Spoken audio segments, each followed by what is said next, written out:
tout cela brisé.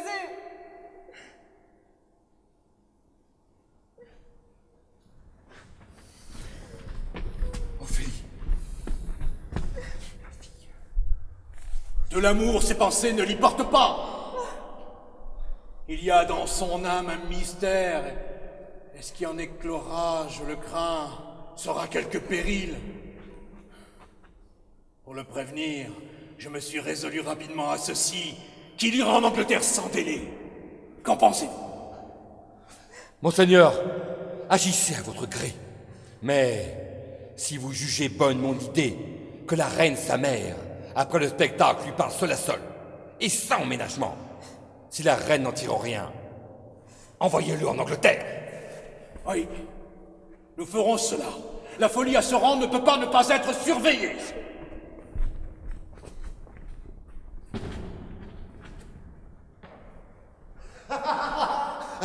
Allez, venez.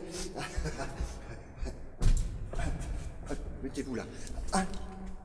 Alors, dites ce texte à la façon dont je vous l'ai lu, n'est-ce pas? D'une voix déliée et avec aisance, hein? Car si vous le déclamiez comme le font tant de nos acteurs, mieux vaudrait que je le confie au crieur public. Et surtout, n'allez pas fendre l'air comme ceci, avec votre main, mais soyez mesurés. Oh, cela me blesse d'entendre ces grands étourneaux, sous leurs perruques, mettre leurs passions en pièces. Oui, en lambeaux, et casser les oreilles du parterre. Évitez tout cela, je vous prie. Monseigneur, le roi et la reine entendra-t-il ce chef-d'œuvre? Oui, monseigneur, et la reine aussi, il vient un instant. Très bien. Alors dites aux comédiens de se hâter. Suivez-le, mes sectes. Allez, vous préparez. Horatio! Me voici, mon cher seigneur.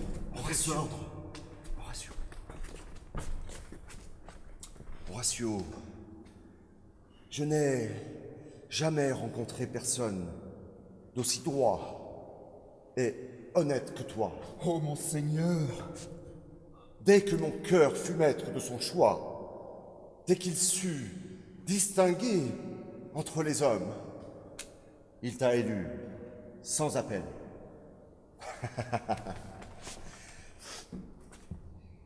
Dans la pièce qu'on joue ce soir, un passage n'est pas sans rappeler ce que je t'ai appris de la mort de mon père.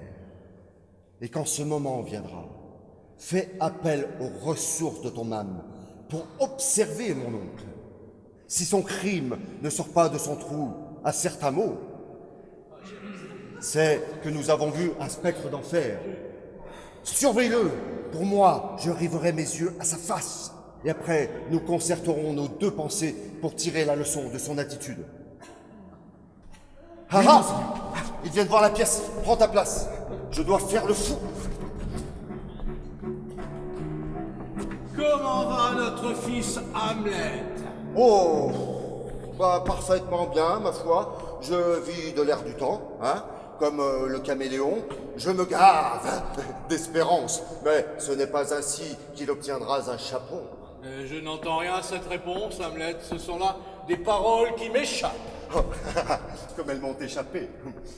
Monseigneur, vous avez joué la comédie à l'université, disiez-vous? Certes, et l'on jugea que j'étais bon acteur. Oh, et quel rôle teniez-vous? Celui de Jules César. J'étais tué au Capitole. Brutus me tuait. Oh, tuer un veau aussi capital au Capitole, alors ça c'est bien là l'acte d'une brute, hein. Les comédiens sont-ils prêts? Oui, monseigneur, ils attendent votre bon plaisir. Mon cher Hamlet, viens t'asseoir auprès de moi. Non. Non, maman, non. Voici un meilleur aimant. Madame, puis-je m'asseoir entre vos genoux? Non, monseigneur. Je voulais dire ma tête sur vos genoux. Oui, monseigneur. Ah. Mais pensiez-vous que j'avais en tête des idées vulgaires? Je ne pense rien, monseigneur. Rien? Oh, bah c'est une belle pensée à mettre entre les jambes des pucelles, ça. Quoi, monseigneur? Bah, rien. Vous êtes gai, monseigneur. Gai, moi? Oui, monseigneur. Oh, par Dieu, le roi des farceurs, qu'a-t-on de mieux à faire que d'être gai? Envoyez ma mère, comme elle a l'air joyeuse. Et pourtant, il y a quoi? 2 heures que mon père est mort. Non, monseigneur, il y a 2 fois de moi. Y a-t-il si longtemps? Mort il y a 2 mois et déjà oublié. On peut donc espérer que le souvenir d'un grand homme lui survivra de 6 mois. Mais allez, chut, chut, que le spectacle commence, n'est-ce pas? Musique!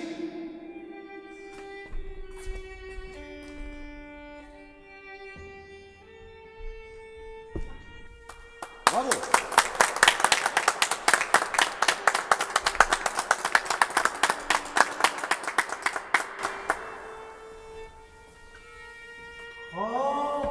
Fois 12 lunes ont traversé nos nuits, depuis que l'amour a réuni nos mains. Puisse lune et soleil feront tant d'autres tours avant que n'ait cessé de vivre notre amour. Mais depuis peu, hélas, vous me semblez si là, si malade, que je tremble pour vous. Oui, je dois te quitter, mon amour. Honoré, adoré, toi, tu vivras dans ce bel univers où tu accepteras peut-être qu'un mari aussi tendre. Arrêtez! Qui en prend un second à tuer le premier? Un tel amour serait en mon cœur félonie? Oh! Que maudite je sois si je me remarie. Ouh là là! Absinthe! Absinthe amère! Reprenez. Je sais aujourd'hui que vous pensez ce que vous dites, mais ce que nous voulons, nous l'oublions vite. Crois-tu que tu n'auras pas de second mari? À la mort du premier, tu changeras d'avis. Eh oui. Terre et ciel, privez-moi de fruits et de lumière. Nuit et jour, privez-moi de liesse et de repos. Oui, qu'un malheur sans fin me chasse d'ici-bas. Si je puis être veuve, et ne le restez pas. C'est un grave serment. Laissez-moi, mon amour. Mon esprit s'affaiblit. Et je voudrais du jour, trompé par le sommeil et l'ennui. Que ton pauvre cerveau, le sommeil le répare, et que le mauvais sort jamais ne nous sépare. Madame, que pensez-vous de cette pièce? La dame fait trop de serments, me semble-t-il. Oh, mais elle tiendra parole! Mais connaissez-vous le sujet? N'y a-t-il rien qui puisse offenser?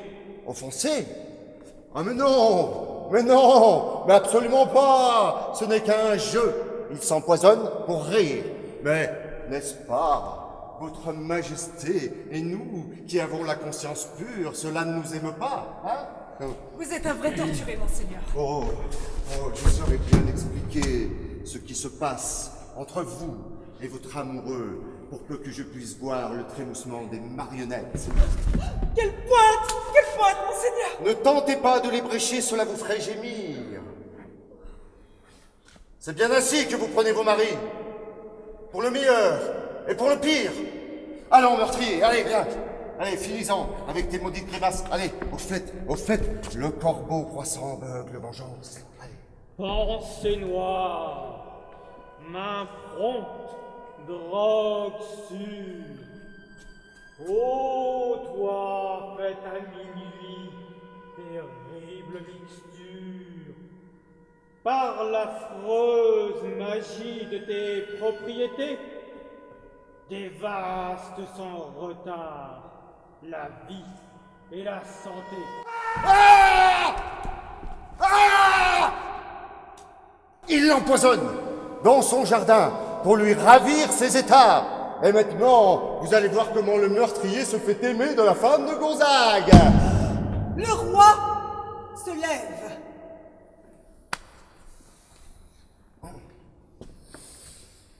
Quoi, monsieur?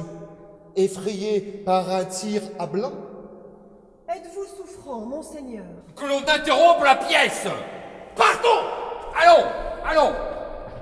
Lumière, lumière! Oh, que gémisse le cerf blessé! Quand le chevreuil vagabonde, l'un doit dormir, l'autre veiller, c'est la loi de ce monde! Oh, mon cher Horatio, je gagerais 1000 livres sur la parole du spectre. Tu as vu, dès qu'on a parlé du poison, hein? Si le roi n'aime pas la comédie, c'est qu'il ne l'aime pas, pardi, hein?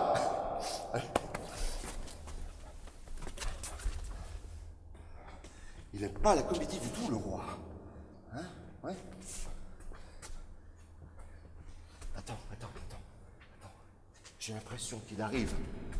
Monseigneur, permettez-moi de vous dire un mot. Ah, toute une histoire, monsieur. Le roi, monsieur, est parti prodigieusement échauffé. Ah. Le vin, monsieur? Non, plutôt la bile, monseigneur. Ce serait plus sage d'aller dire cela à son médecin, car si c'est moi qui le saigne, peut-être en sera-t-il encore plus échauffé. Mon cher seigneur, mettez un peu d'ordre dans vos propos. Je suis maîtrisé, monsieur, votre arrêt. La reine, votre mère, dans sa grande affliction, m'envoie vers vous.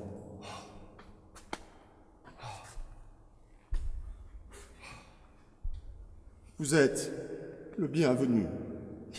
Mon cher seigneur, cette politesse n'est pas de bonne loi. Si vous voulez bien me faire une réponse sensée, j'accomplirai l'ordre de votre mère. Monsieur, je ne saurais Quoi, monseigneur? vous faire une réponse sensée, car mon esprit est dérangé. Donc, venons-en au fait. La reine, Ma mère, dites-vous? la reine, votre mère, voudrait vous voir dans sa chambre Eh bien- avant que vous n'alliez vous coucher. Nous lui obéirons. Serait-elle 100 fois notre mère? Avons-nous autre chose à nous dire? Je vais le lui dire. À l'instant, c'est vite dit, laissez-moi, je vous prie.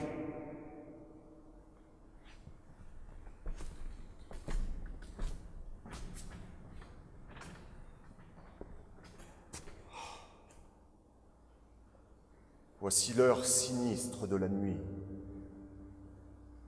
L'heure des tombes qui s'ouvrent. Celle où l'enfer souffle sa peste dehors sur le monde. D'abord ma mère. Oh, n'oublie pas mon cœur qui elle est. Sois féroce, mais non dénaturé. Mes mots seuls la poignarderont. C'est en cela que ma voix et mon âme seront hypocrites. Aussi cinglantes soient mes paroles, ne consens pas à les marquer du sceau des actes.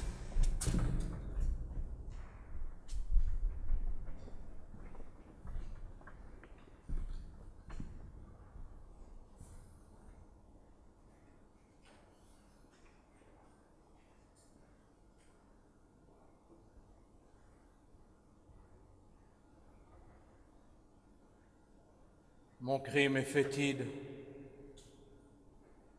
Il empeste le ciel. La plus vieille malédiction, celle du premier fratricide, pèse sur lui, et je ne peux prier.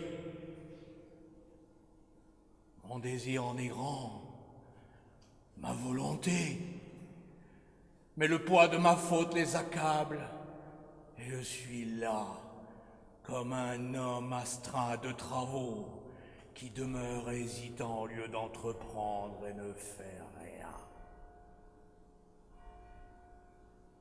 Qu'est-ce que la merci de Dieu, sinon de voir le péché en face? Je pourrais relever le front, mon crime ne serait plus. Hélas, quelles prières peuvent convenir? Pardonne-moi mon horrible meurtre? Certes non.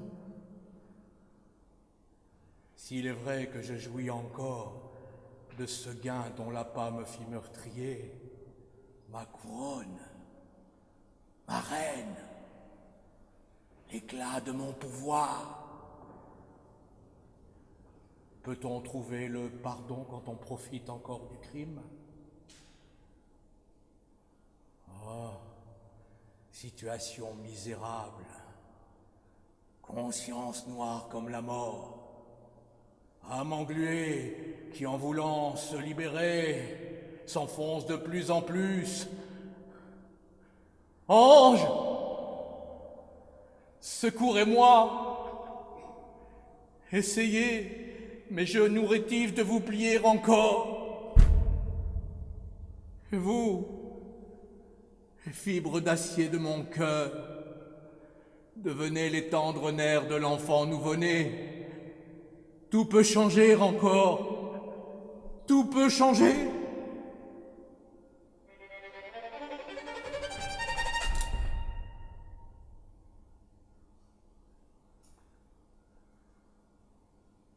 C'est maintenant. Il prie. C'est maintenant que je vais en finir!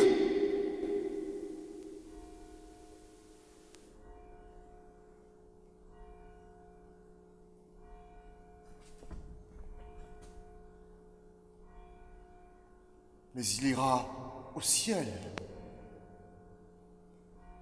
Est-ce là me venger? Cela mérite examen.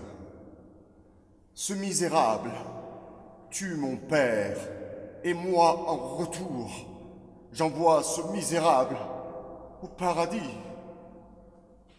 Alors suis-je vengé si je le tue quand il se purifie, quand il s'est préparé pour le grand voyage? Non, mon épée, non. Réserve-toi pour un coup plus horrible. Et quand il sera ivre, ou fou de colère, ou dans l'incestueux plaisir de son lit, alors bute-le!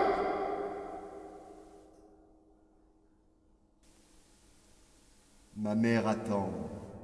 Ce remède ajoute bien peu à des faibles jours.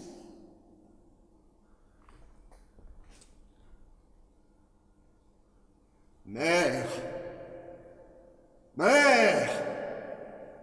Mère! Mes mots prennent leur envol. Ma pensée se traîne.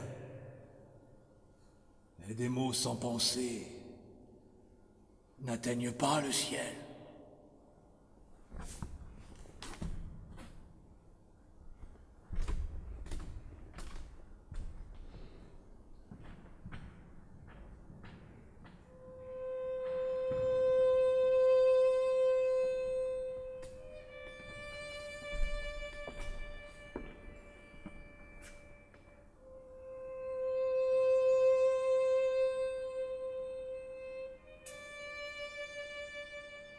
Il vient. Surtout, ne le ménagez pas. Moi, dans ce coin, je vais faire le mort. Je vous en prie, madame. Rudoyez-le. Vous avez ma parole, n'ayez crainte. Retirez-vous, je l'entends qui vient.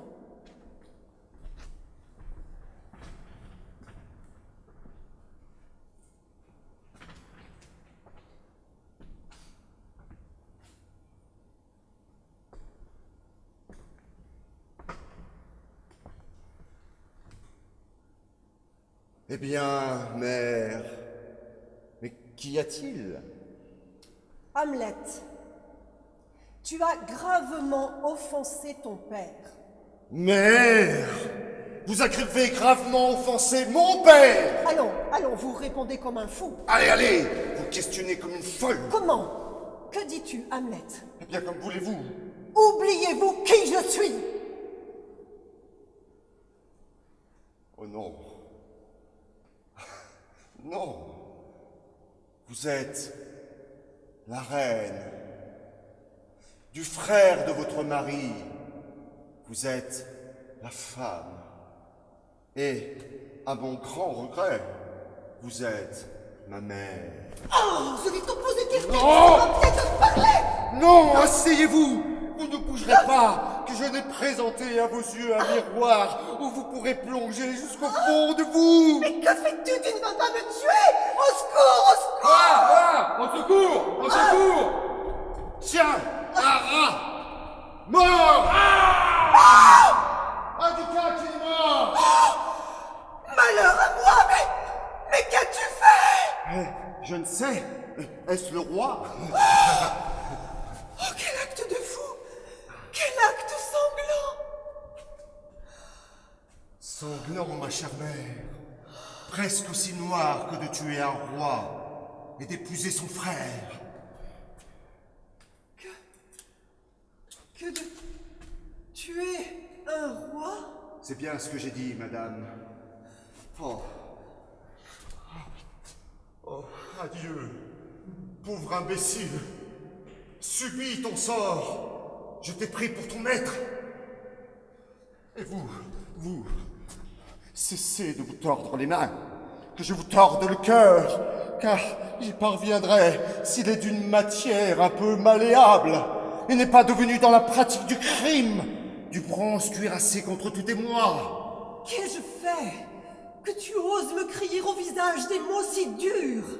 Un acte tel qu'il souille de la pudeur la rougeur aimable, taxe d'hypocrisie la vertu, arrache la rose du tendre front d'un innocent amour, et y imprime son fer! Mais quel est donc cet acte qui gronde dans tes mots comme l'orage?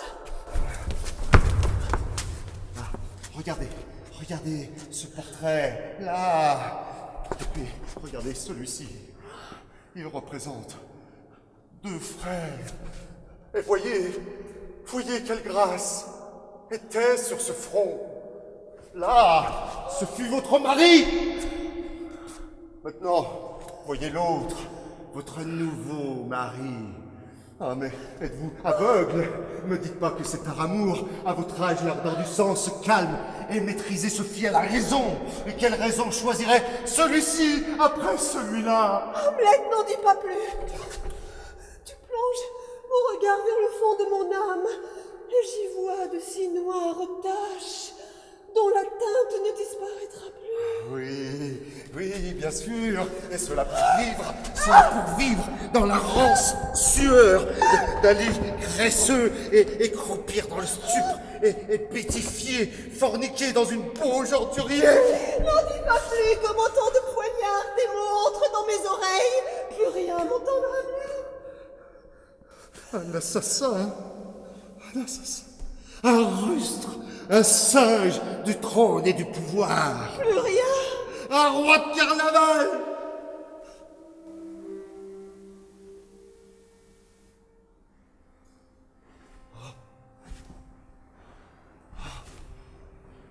Oh, céleste gardien. Oh, que me veut votre grâce? Hélas, il est fou. Votre esprit égaré se trahit dans vos yeux. Et comme les soldats, éveillés par l'alarme, vos cheveux, qui étaient couchés, se soulèvent, s'animent et demeurent redressés.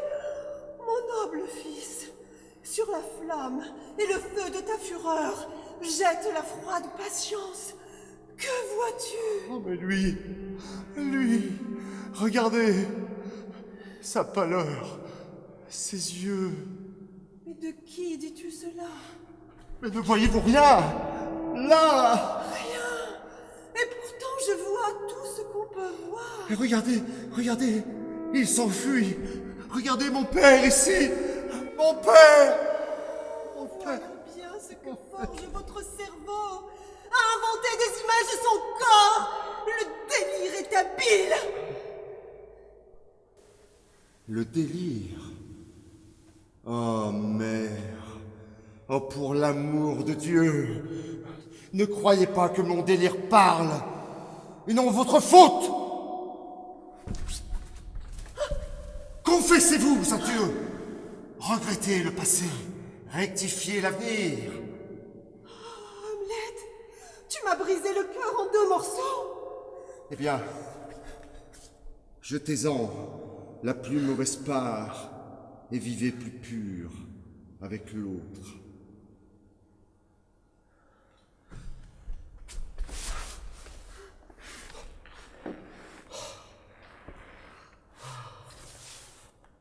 Bonne nuit. N'allez pas au lit de mon oncle ce soir. Abstenez-vous. Affectez la vertu que vous n'avez pas. Que dois-je faire? Oh. Oh, surtout pas. Surtout pas ce que je vous ai dit. Que ce bouffi vous attire à sa couche. Qu'il vous appelle sa souris. Et qu'avec 2 baisers fétides dans votre cou, il vous fasse tout avouer. Que je ne suis pas vraiment fou. Que ma folie n'est qu'une ruse. Il serait bon de lui dire... N'en doute pas. Si les mots sont le souffle, et le souffle la vie, jamais, ma vie, ne soufflera un mot de ce que tu m'as dit.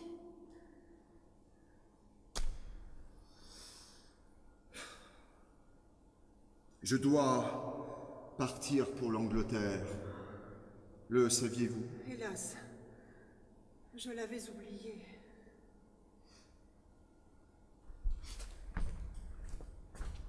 Oh.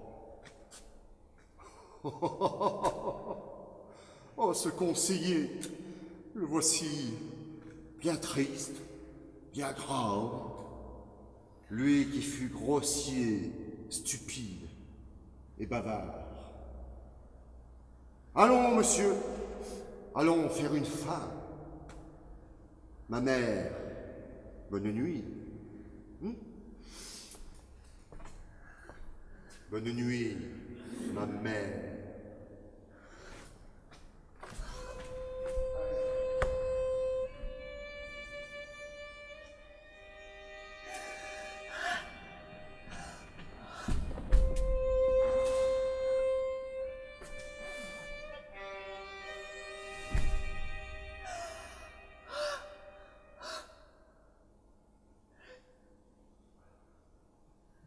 Quoi, Gertrude? Et Hamlet?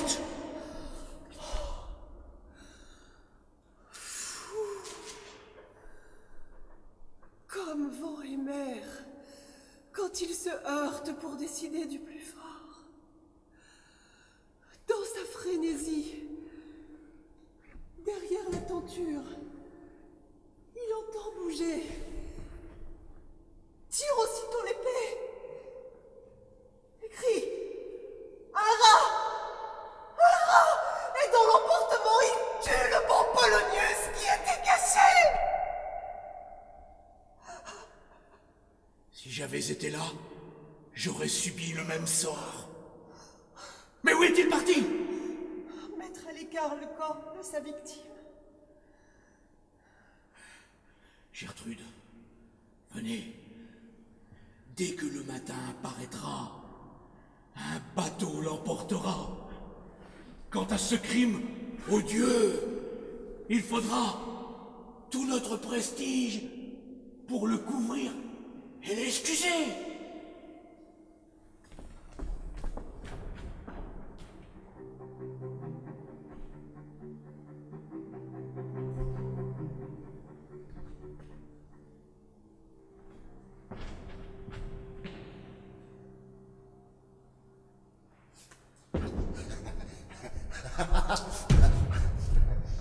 Je l'ai casé en lieu sûr. Hamlet, monseigneur Hamlet! Qu'avez-vous fait du cadavre, monseigneur? Je l'ai rendu à sa parente, la poussière.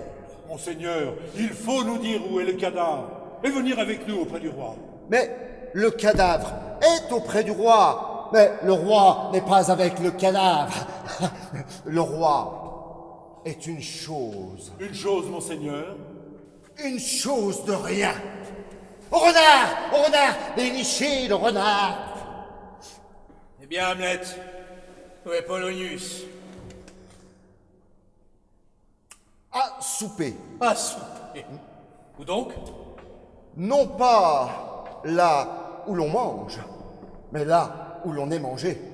Hélas, hélas. Un certain congrès de vers l'a pris en charge.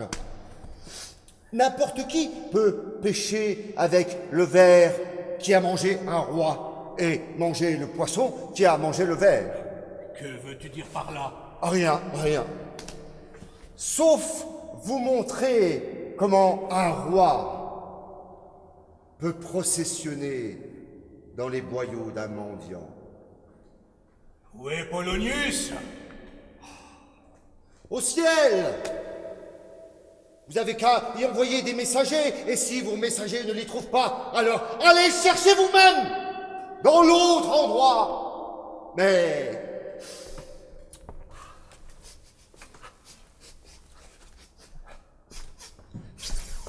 si vous ne l'avez pas trouvé d'ici un mois, alors il faudra bien que vous le sentiez quand vous monterez dans la galerie. Qu'on aille le chercher là-bas. Je suis sûr qu'il vous attendra.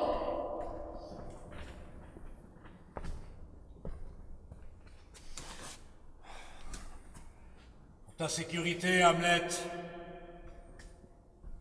il convient que tu disparaisses d'ici rapidement. Prépare-toi. Tes compagnons t'attendent. Tout est prêt pour ton voyage en Angleterre. Angleterre. Oui, Hamlet. Parfait. Certes, si tu savais mes intentions.